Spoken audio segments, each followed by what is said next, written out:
Zone mapping sa mga lungsod sa lalawigan gipatuman aron makasiguro nga masumpog gyud ang pagkatap sa African Swine Fever kun ASF. Samtang dili lang ang mga baboy gikan sa dakbayan sa Karkar ang giban sa Cebu City apan nalakip na sa mga silingang lungsod. Ano ang report? Ato sa tigom nga gipatawag sa provincial capital nga gitambungan sa mga veterinarian, mga opisyal sa National Meat Inspection Services ug sa Department of Agriculture. Gihanay nila ang mga lakang nga sagupon aron mapakgang ang pagkatap sa sakit soban pang mga dapit sa lalawigan. Apil nini ang zone mapping nila diin naguna ang red zone nga maong dakbayan sa Karkar nga kumpirmadong ASF ang tulo ka mga barangay. Samtang ipaubos usab sa pink zone o buffer zone, din posibleng mapiskan kung adunay makalusot nga baboy. Lakip nini ang San Fernando, Barili, Sibunga ug Aluginsan, din ang paghatod ug kuha sila mga baboy anaara sulod sa maong mga dapit. Samtang ipaubos usab sa yellow zone ang City of Naga, diin restricted usab ang movement sa mga baboy.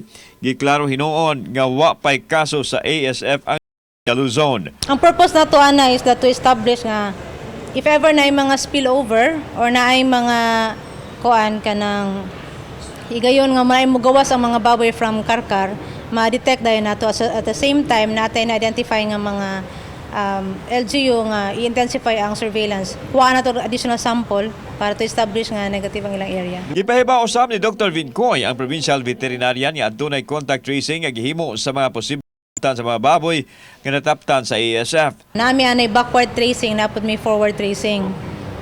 So kung pasabot ana kung panalita na identify nga area nya na tag-iya nya na mga hayop nga na-apektuhan, we go back asa gikan ang source kisay tag-iya asa gikuhaan unsay na mingle niya. Samtang ipahibaw sa in charge sa Department of Veterinary Medicines and Fisheries o DVMF sa Dakbayan Sugbo nga higpit nang lod sa mga buhing baboy ug pork-related product di lang gikan sa Karkar City kun dili apil na usab ang mga nahesakop sa pink, yellow ug light green zone. Gipahugtan na usab sa Cebu City ang border control. Ang ato ang area dyan sa border control is sa south pa, specifically ang katong tulo ka areas, ang El Corso, ang ACT Laray ug ang ACT Bulacau ug ang Laray Inayawan. So border area.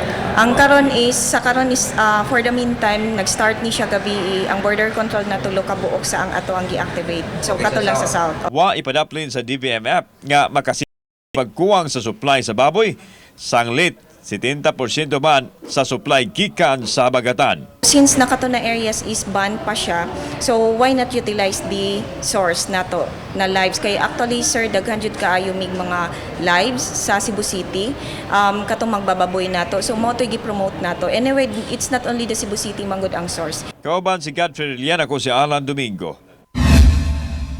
Balitang Bisdak.